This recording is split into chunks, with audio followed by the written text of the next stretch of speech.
Hello everyone.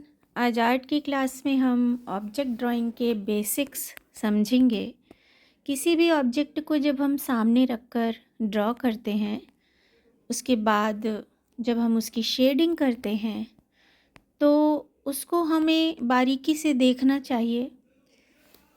हमारे सामने रखा हुआ ऑब्जेक्ट, उस पर कहाँ से सनलाइट पड़ रही है, कहाँ से लाइट आ रही है और कहाँ से डार्कनेस दिखाई दे रही है, और हम मिडिल टोन कहाँ पर लगाएं, ये सब जब तक हम बारीकी से नहीं देखेंगे हमको नहीं समझ में आएगा।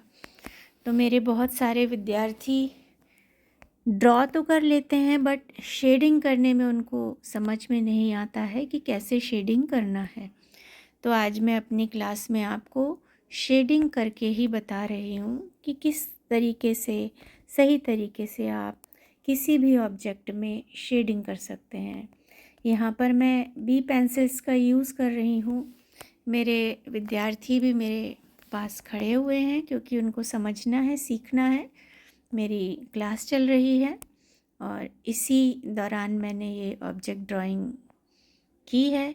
तो जिनको भी ये समस्या होती है कि कैसे लाइट इफ़ेक्ट डालें, तो सबसे अच्छा तरीका है कि सामने आप ऑब्जेक्ट को रखें और जहाँ जहाँ पर लाइट के रिफ्लेक्शंस आ रहे हैं उनको समझें और उसके हिसाब से आप शेडिंग करें।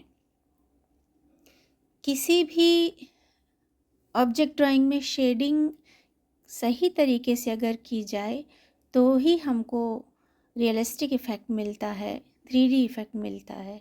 तो यहाँ पर लाइट के बाहर जो बैकग्राउंड में थोड़ी सी शेडिंग की गई है उससे हमें रियलिस्टिक इफ़ेक्ट मिल रहा है, जैसा कि आप देख सकते हैं इस स्केच में।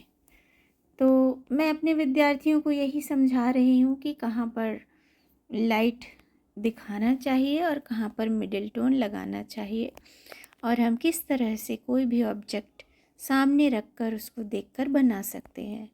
मैंने यहाँ पर सामने एक बॉटल रखी हुई है और मैं इसको देखकर ही शेडिंग कर रही हूँ।